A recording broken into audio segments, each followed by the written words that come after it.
সময় 4 মিনিট। ধন্যবাদ। বিসমিল্লাহির রহমানির রহিম। আসসালামু আলাইকুম। মাননীয় স্পিকার, আপনাকে ধন্যবাদ আমাকে সুযোগ করে দেওয়ার জন্য, এবং ধন্যবাদ জানাই আমাদের মাননীয় প্রধানমন্ত্রী তারেক রহমানকে।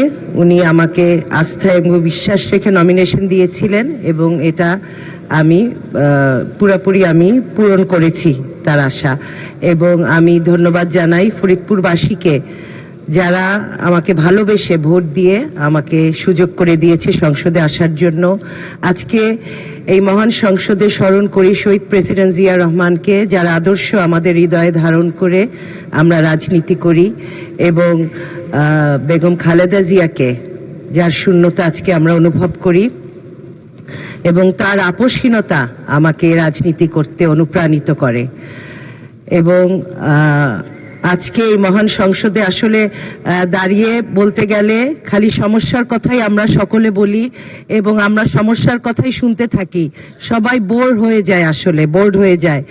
তো আমি আশা করি এই মহান সংসদে ইনশাআল্লাহ সামনে আমরা মাননীয় প্রধানমন্ত্রীর নেতৃত্বে এই সকল সমস্যার একদিন ইনশাআল্লাহ অতি শীঘ্র সুরাহা হবে এবং আমরা আশার আলো দেখব। আজকে এখানে বলতে চাই যে ফরিদপুরবাসী গত 17 বছর বঞ্চিত, লাঞ্ছিত। তারা উন্নয়নের নামে তাদেরকে যে ধোঁকাবাজি করা হয়েছে, তাদের বিভাগ ঘোষণা হবে ফরিদপুর, সেটা 1 যুগ ধরে ফরিদপুরবাসীকে ধোঁকা দেওয়া হয়েছে। আমি আশা করি সামনে ইনশাআল্লাহ আমাদের মাননীয় প্রধানমন্ত্রী আমাদেরকে কথা দিয়েছেন আমাদের ফরিদপুর নির্বাচনী জনসভায় যে ফরিদপুরকে বিভাগ ঘোষণা করবে, এবং আমি আশা করি অতি দ্রুত আমরা এই ঘোষণা শুনতে পাবো। এবং ফরিদপুর সদর, ফরিদপুর 3 সদর, আমাদের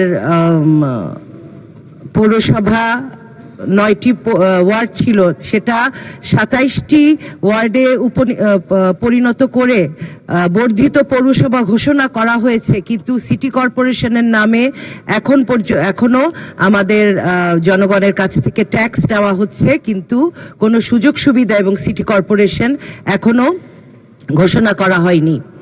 ফরিদপুরে আপনারা জানেন যে ফরিদপুরবাসী আমরা পদ্মা নদীর ধারে আমাদের ফরিদপুরের মানুষের বসবাস, এবং আমাদের সভ্যতা গড়ে উঠেছে এই পদ্মা নদীর উপর নির্ভর করে। আমাদের জীবিকা নির্বাহ হয় এই পদ্মা নদীর উপরে। কিন্তু আজ দুঃখের সাথে বলতে হয় যে ফারাক্কা বাঁধের কারণে এই পদ্মা শুকিয়ে এর নাব্যতা হারিয়েছে। তাই পানি সম্পদ মন্ত্রীর কাছে আমার বিশেষ দৃষ্টি আকর্ষণ করছি যে আমাদের পদ্মার দিকে আপনাদের যে প্রতিশ্রুতি পদ্মা বাঁচাও প্রকল্প, সেটা আপনারা বাস্তবায়ন করবেন এবং ফরিদপুরের মানুষের জীবন আপনারা বাঁচাবেন।